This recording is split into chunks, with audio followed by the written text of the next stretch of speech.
Olá pessoal, Ricardo Marocchio aqui novamente. Nessa aula nós veremos como criar uma aplicação web no padrão MVC do zero, sem usar o template de projeto MVC padrão. E também vamos nos aprofundar um pouco mais no estudo das views. Não se esqueça de deixar um like no vídeo se gostar do conteúdo. Se não gostar do vídeo, deixe seu dislike e um possível comentário para me ajudar a melhorar. E se você ainda não for inscrito no canal, inscreva-se. Todas as semanas tem conteúdos novos por aqui. Agora vamos à aula.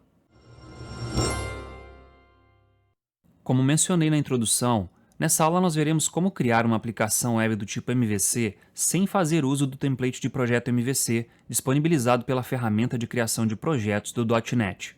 Além disso, estudaremos mais a fundo as views, recapitulando as formas de se gerar conteúdo HTML usando views e como podemos associar modelos às views para que elas exibam ou alterem dados desses modelos.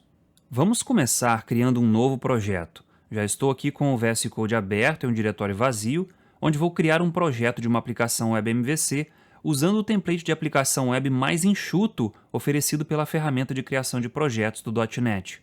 Vou dar Ctrl aspas simples para abrir o terminal e vou começar criando o arquivo que indica a versão do framework .NET que o projeto vai usar. Vou fazer isso aqui. Agora vou criar uma aplicação web ASP.NET Core, mas, como já mencionei, dessa vez não usaremos o template MVC. Vamos usar o template mais simples para aplicações web, cujo nome é web mesmo. Vamos digitar o comando aqui no terminal. Veja que esse projeto possui muito menos arquivos e pastas do que os projetos baseados no template MVC que usamos em aulas anteriores. Vamos dar uma analisada nesses arquivos, começando por program.cs. Vou clicar em Yes para adicionar os assets de debug e agora vamos continuar. Esse arquivo contém a classe Program, que, por sua vez, contém o ponto de entrada da aplicação, que é o método main. Vamos fechar aqui o terminal para a gente conseguir visualizar melhor. Aqui está o método main. Portanto, quando mandamos executar nossa aplicação web, esse é o primeiro método que é executado. Veja que o método main chama o método createHostBuilder.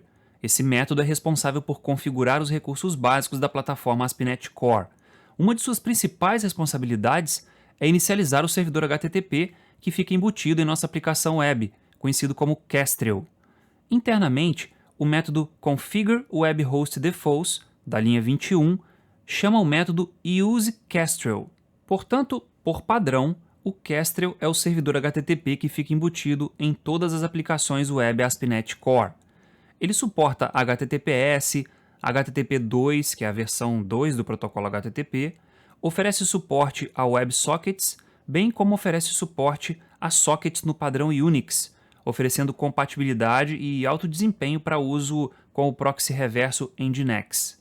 Enfim, se você já é desenvolvedor web, essas informações técnicas farão bastante sentido para você. Caso contrário, não se preocupe. Em breve você entenderá que essas características são bastante vantajosas para aplicações web. Agora, veja na linha 23 que o método useStartup é chamado, associado a uma classe chamada Startup. Essa classe é onde fica a maior parte das configurações de uma aplicação web. Vamos abrir o arquivo startup.cs para vermos essa classe. Por padrão, essa classe possui dois métodos: Configure Services, que inicia na linha 17, e Configure, que inicia na linha 22. Nesse momento do curso, eu vou explicar de forma sucinta o papel desses dois métodos, mas a cada nova aula nos aprofundaremos mais nessa parte. Vamos começar pelo método Configure. É nesse método que o pipeline de processamento de uma requisição para a geração de uma resposta é executado. Esse pipeline, em síntese, é uma cadeia de middlewares que atua sobre uma requisição para gerar uma resposta. Cada chamada para app.use alguma coisa, que está aqui no método configure, está adicionando um novo middleware ao pipeline de processamento da requisição. Aqui temos a adição de dois middlewares. Nos projetos do tipo MVC que criamos, tínhamos pelo menos mais uns 3 além desses dois aqui. Daqui a pouco nós vamos voltar aqui para adicionar alguns middlewares que devem estar presentes em aplicações MVC que exibem views. Bem, o middleware adicionado pela linha 26, através do método app.useDeveloperExceptionPage, está sujeito a uma condição. ele só será colocado no pipeline de processamento da requisição se nossa aplicação web estiver em fase de desenvolvimento. Se a aplicação estiver rodando em um servidor real, esse middleware não deve ser usado, porque ele habilita a exibição de uma página que mostra vários detalhes das exceções não tratadas que venham a ocorrer em nossa aplicação web. Isso pode gerar um problema de segurança, porque esses detalhes podem incluir partes do código-fonte da aplicação. Daqui a pouco eu vou provocar uma exceção em nossa aplicação web de forma proposital para visualizarmos essa página com os detalhes de uma exceção. E mais adiante no curso, aprenderemos a criar uma página de exibição de erros personalizada e com uma apresentação mais adequada para um usuário do site. O segundo middleware adicionado pela linha 29 é o middleware de roteamento de URLs. Ele é o responsável por mapear endereços de URLs para endpoints da aplicação web, definindo quem deve responder a determinados tipos de requisição, de acordo com os dados presentes na própria URL. O código entre as linhas 31 e 37 está definindo uma configuração para o middleware de roteamento adicionado na linha 29. Nesse vídeo, não nos aprofundaremos no middleware de roteamento de URLs, mas ele é tão relevante para uma aplicação web que mais adiante teremos uma aula específica só para esse assunto. Agora vamos subir um pouco para falar do método Configure Services. Esse método Configure Services adiciona à nossa aplicação web alguns serviços auxiliares que são usados pelos middlewares de nossa aplicação. Esses serviços podem incluir conexão com o banco de dados, serviço de envio de e-mails, serviço de envio de SMS, serviço de autenticação de usuários, entre outros que veremos ao longo do curso. A princípio, não temos nenhum serviço registrado para uso por nossa aplicação web. Agora vamos falar do arquivo de projeto, que é esse arquivo com a extensão csproj. Vou dar 2 cliques nele para abrir. Esse arquivo contém informações que o .NET Core usa para compilar a aplicação e para manter um registro das dependências de nosso projeto. Por enquanto, esse arquivo só tem uma indicação de que nosso projeto é baseado no .NET Core 5.0. Dificilmente você terá que editar esse arquivo manualmente. Ele é mantido pelos comandos de terminal que usamos para criar projetos, adicionar pacotes a um projeto, entre outros. Agora vamos ao arquivo appsettings.json. Vou dar 2 cliques para abrir. Bem, esse arquivo é usado para armazenar configurações específicas de nossa aplicação. Ele pode ser usado, por exemplo, para armazenar strings de conexão das bases de dados que nossa aplicação se conecta. Veja que existe outra versão desse arquivo com o sufixo development. Vou abrir aqui. Na verdade, essa versão tem a mesma finalidade que o arquivo sem o sufixo development, mas é usado enquanto a aplicação web está em fase de desenvolvimento. O arquivo global.json nós já vimos que serve para armazenar a versão específica do .NET Core que nossa aplicação web deve usar.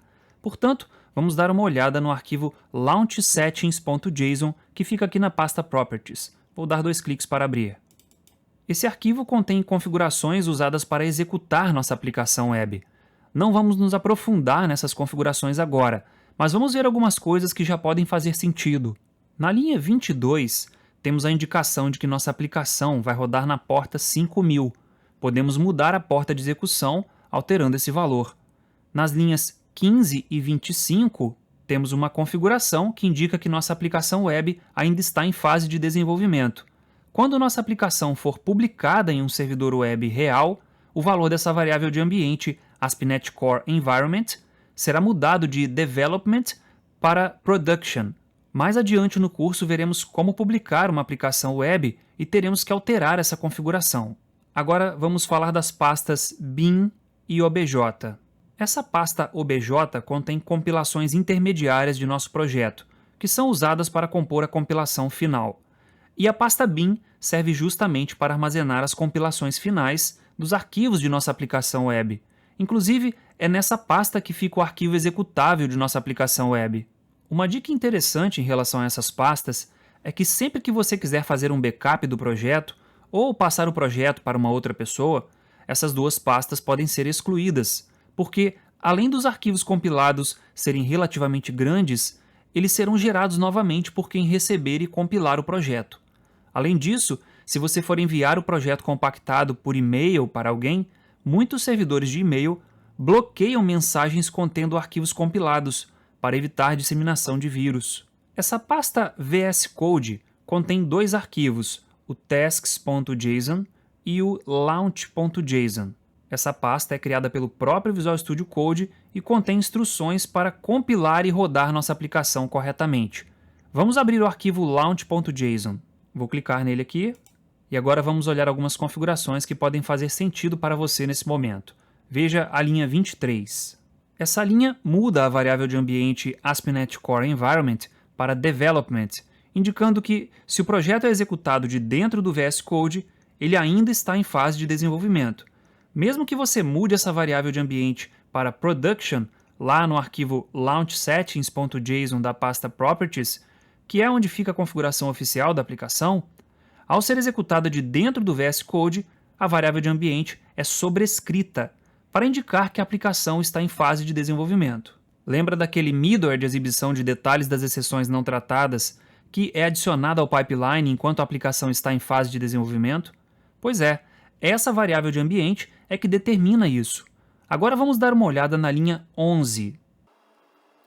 Esse valor build da configuração pre-launch task indica o nome da tarefa que o VS Code usa para rodar nossa aplicação. Essa tarefa build, bem como outras tarefas, estão configuradas no arquivo tasks.json. Esse arquivo contém a definição de 3 tarefas. Na linha 5, temos o nome da primeira tarefa, que é build. Na linha 17, temos a definição da segunda tarefa, que é publish. E na linha 29, temos a definição da terceira tarefa, que é watch. Basicamente, a primeira tarefa compila a aplicação incluindo símbolos que auxiliam no processo de debug. A segunda tarefa compila a aplicação visando a publicação em um servidor web para uso real, portanto, não inclui símbolos para debug, criando um executável mais enxuto. A terceira tarefa compila a aplicação com símbolos de debug e habilita um recurso normalmente chamado de Hot Refresh ou Hot Reload. Esse recurso permite que uma aplicação web em execução reflita em tempo real as alterações feitas no código-fonte da aplicação, sem a necessidade de ter que parar a aplicação e rodar novamente. A princípio, nossa aplicação web rodará usando a tarefa build, que é a padrão. Bem, agora que vimos o papel de cada arquivo gerado em um projeto do tipo web, vamos entrar no outro assunto dessa aula, que são as views. Já vimos que as views são arquivos que contêm trechos de código em C# e em HTML e que são processados pelo Razor para gerar respostas puramente HTML para as requisições HTTP. Os trechos de código em C# são usados exclusivamente para se definir alguma lógica de exibição de um trecho de código HTML. Essa lógica de exibição normalmente é composta por estruturas condicionais e por estruturas de repetição, como veremos mais adiante. Nós já vimos na aula passada que uma view é usada mediante uma chamada ao método view dentro de uma ação de uma classe controladora. Podemos dizer que o método view é que chama o Razor para processar a visão. Nas aulas anteriores, nós vimos que o método view pode ser chamado de 4 formas. Quando ele é chamado sem parâmetro algum, ele simplesmente procura por um arquivo CS/HTML com o mesmo nome da ação em que ele se encontra. Por exemplo, se ele for chamado sem parâmetro algum dentro da ação index da classe controladora home, ele vai procurar por um arquivo chamado index.cshtml na pasta views home e na pasta views shared, que é uma pasta com views compartilhadas entre todas as controladoras da aplicação web. Quando o método view é chamado recebendo apenas um parâmetro do tipo string, esse parâmetro define o nome da view que o método deve usar, e nesse caso, ele não vai fazer uso de uma view com o mesmo nome da ação. Por exemplo, se ele for chamado por qualquer ação da classe controladora home, usando o parâmetro string concluído, ele vai procurar por um arquivo chamado concluído.cshtml na pasta views home e na pasta views shared.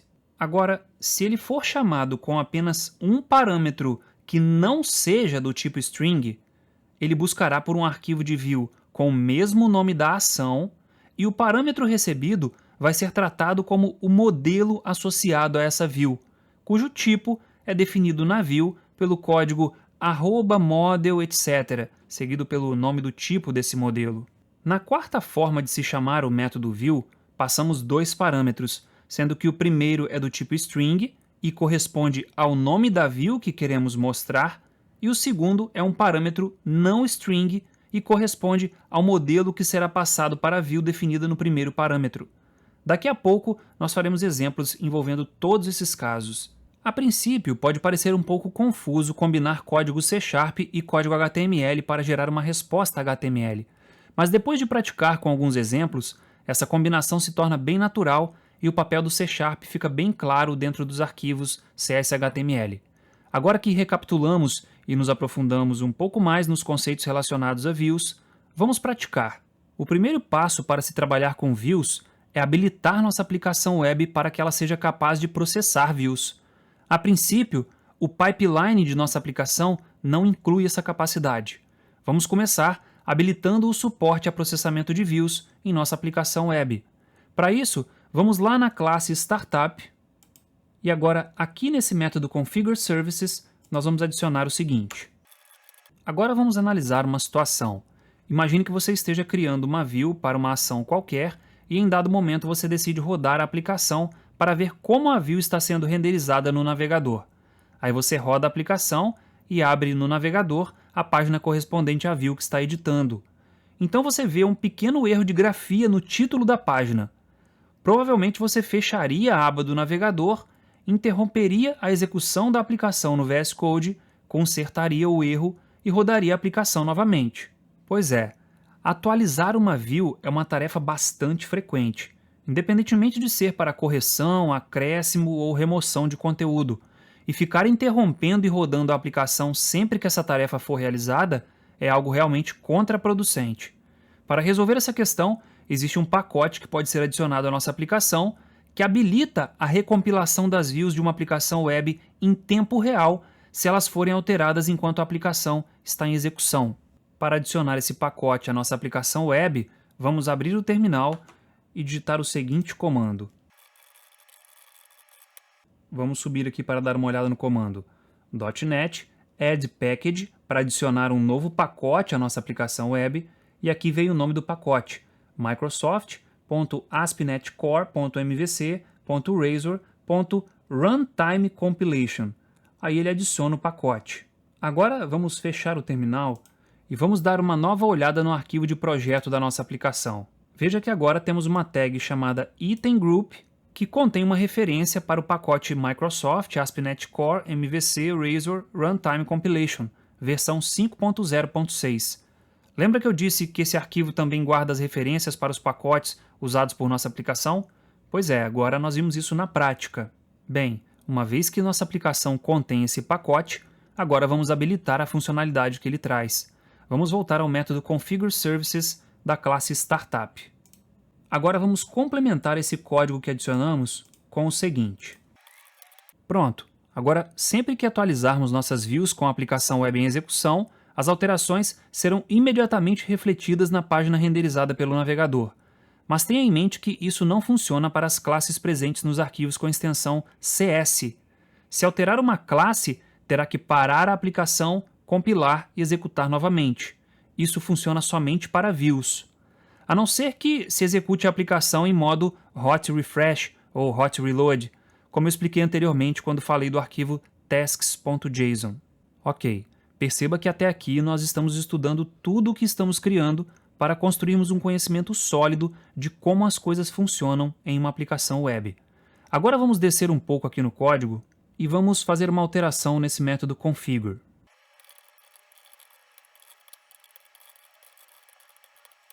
Vamos à explicação desse código.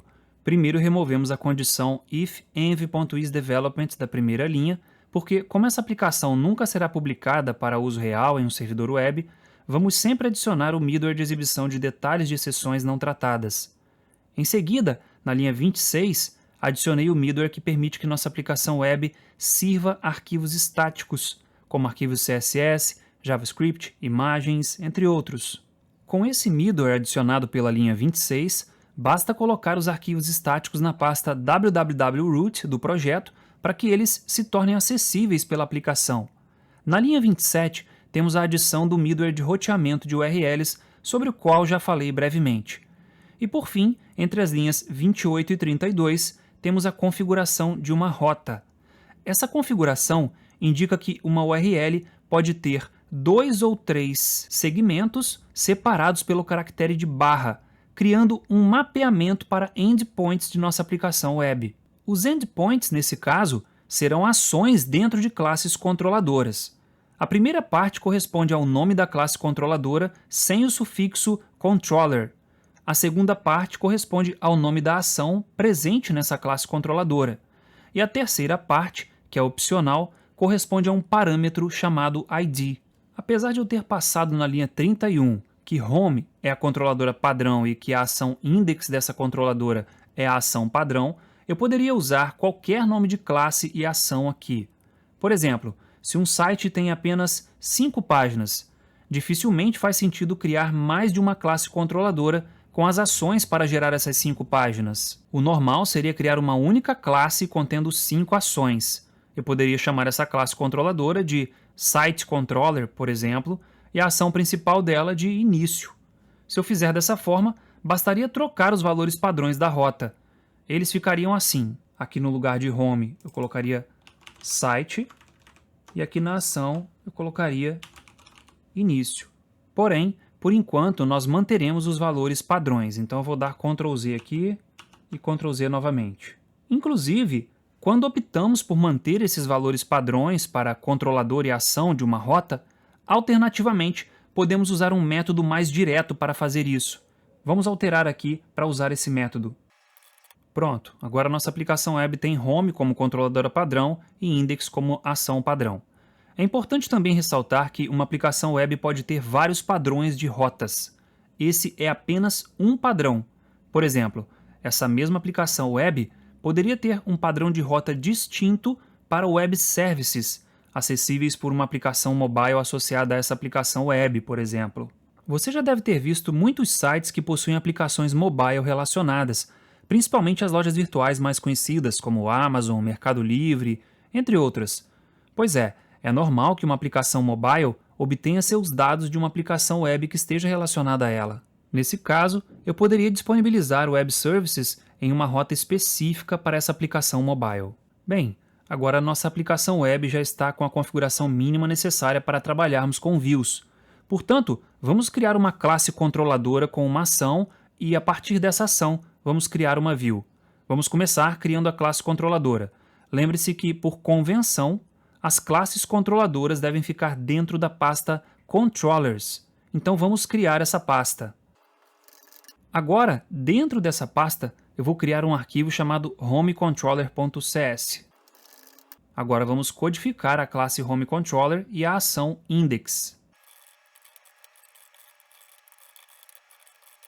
Veja que eu criei a classe controladora e a ação com nomes compatíveis com os que foram definidos na rota padrão. Agora vamos executar nossa aplicação para ver o que ocorre quando temos uma ação sendo executada sem uma view criada para ela. Vou dar então Ctrl F5 aqui.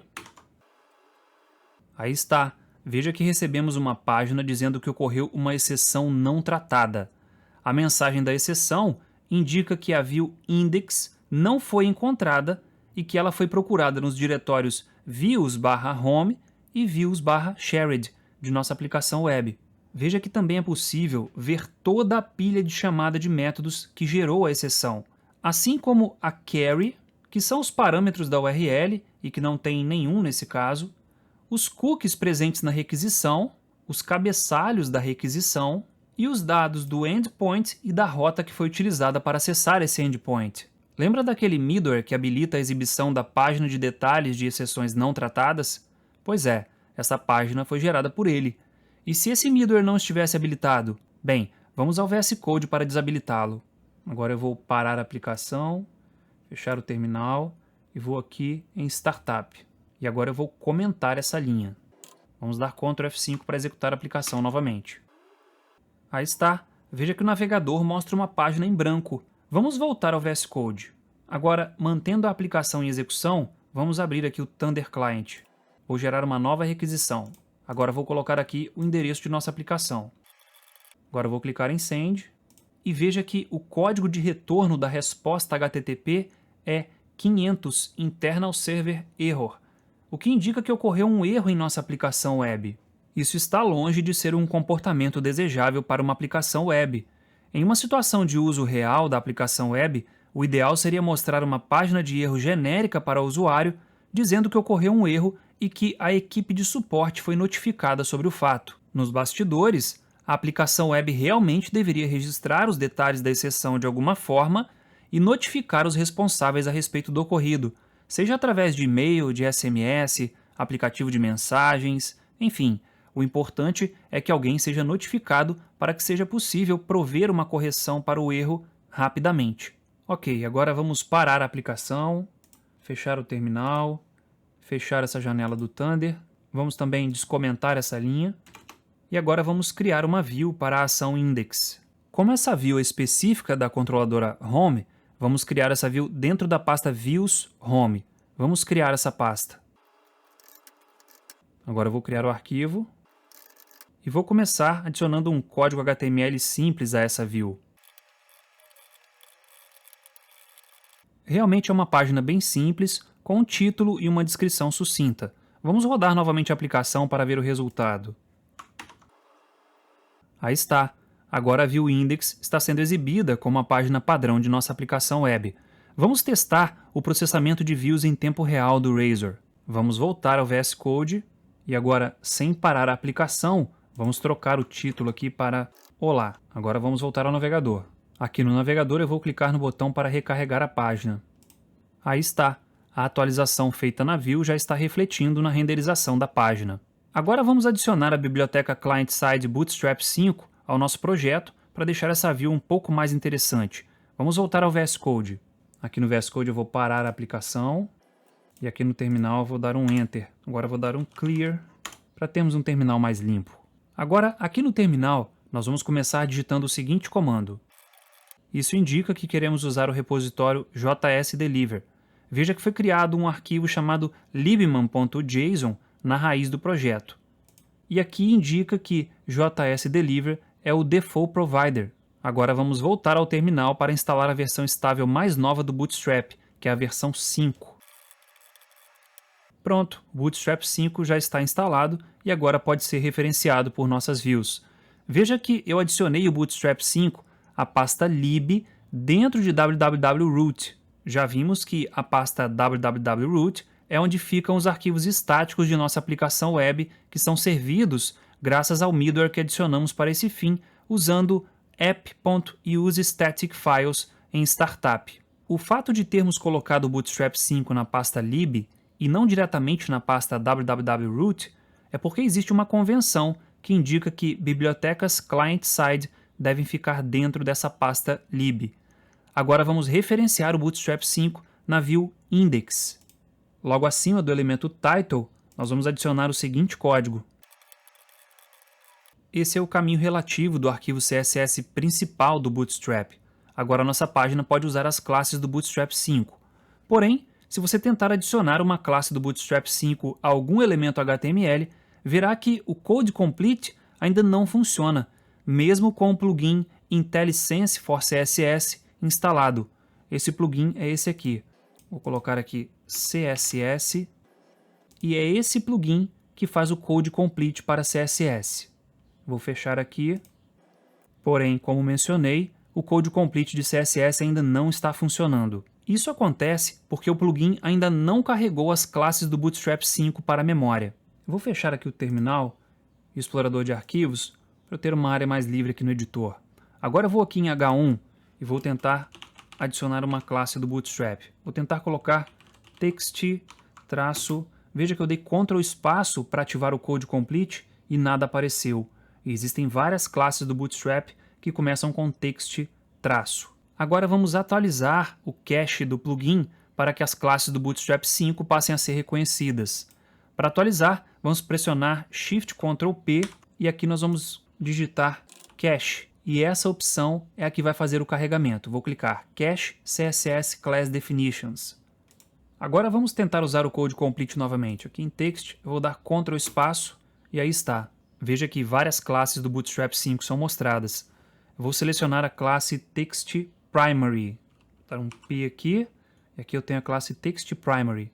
Agora eu vou aproveitar e envolver esse código aqui por uma div da classe Container do Bootstrap, para indicar que a página usa um container de layout do Bootstrap. Mas antes de fazer isso, vamos fazer uma coisa legal aqui no VS Code. Eu vou pressionar Shift+Ctrl+P novamente para ativar a barra de comandos e vou digitar wrap. Esse comando wrap with abbreviation do Emmet envolve um trecho de HTML selecionado com algum elemento. Vou clicar aqui para a gente fazer. Aqui ele pede o nome do elemento, eu vou escrever div. Observe que ele já envolveu aqui pelo elemento div. E agora eu vou dar Enter para confirmar. Pronto, meu trecho de código foi envolvido pelo elemento div. Mas seria interessante ter um atalho que acionasse esse comando diretamente. Vamos fazer isso. Vou dar Ctrl Z aqui para voltar esse HTML ao estado original. Agora vou dar Shift+Ctrl+P novamente.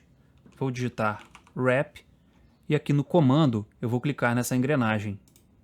Observe que o meu já tem um atalho associado. Para você criar um atalho para o seu comando, basta dar 2 cliques aqui e pressionar a combinação de teclas desejada. A combinação não utilizada que eu encontrei foi Shift Alt W. Então pressionei Shift Alt W novamente e vou dar Enter para confirmar. Agora eu posso fechar essa janela. Vou selecionar novamente esse trecho. Vou dar Shift Alt W e veja que o comando já é executado. Agora a gente tem que digitar o elemento HTML que vai envolver o conteúdo selecionado. Mas eu não vou digitar novamente somente o elemento. Lembre-se que eu quero envolver esse elemento com o elemento div da classe container do Bootstrap. Existe um padrão de geração de códigos baseado em abreviações chamado Emmet e que é implementado pelo Visual Studio Code.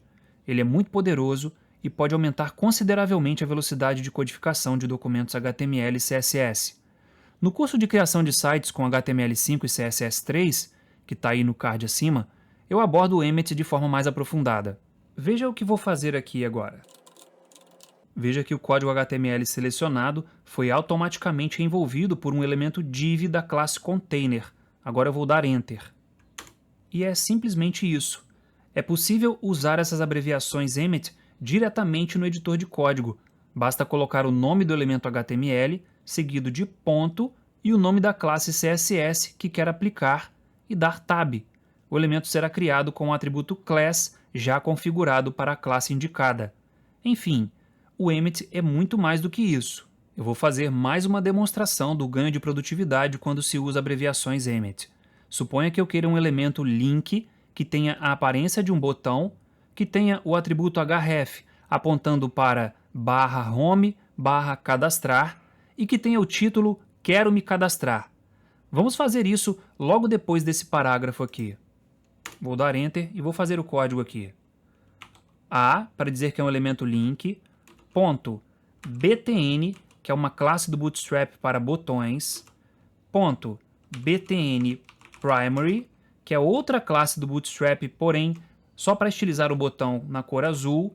Agora vou botar o atributo href igual /home, /cadastrar, e agora vou colocar o conteúdo entre chaves. Quero me cadastrar. E aqui no final vou dar um tab. E aí está, nosso elemento HTML completamente configurado. Essa é uma demonstração realmente simples do Emmet. É possível criar coisas mais elaboradas e com ainda mais produtividade. É possível criar elementos dentro de elementos usando multiplicadores, elementos ao lado de outros elementos e assim por diante. Agora, veja que esse elemento link aponta para uma ação que ainda não existe. Nesse caso, se rodarmos a aplicação e clicarmos no botão, ocorrerá um erro do tipo 404 File Not Found, porque o endpoint correspondente à ação dessa URL simplesmente ainda não existe.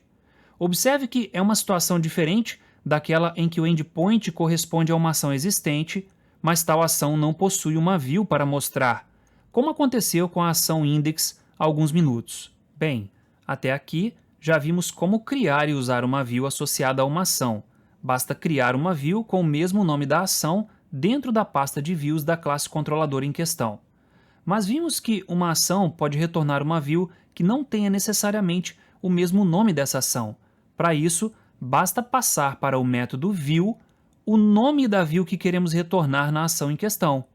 Vamos criar outra ação em HomeController para fazer isso. Eu vou aqui na classe HomeController, vou duplicar essa ação e agora vou renomear esse método aqui para cadastrar. E agora aqui dentro do método view, vou passar o nome de uma view que eu quero abrir, que vai ser form usuário.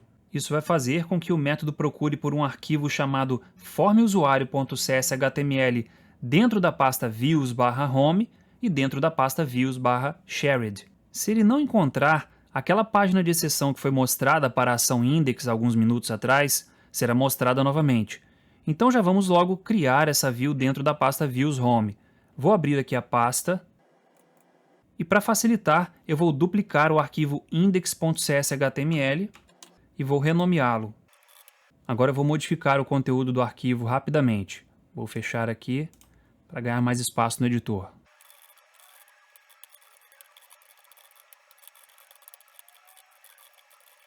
Até aqui eu mudei o conteúdo da página para que ela apresente um formulário. Veja aqui que eu tenho um formulário com um único campo. Agora eu vou duplicar esse campo e colocar um botão também.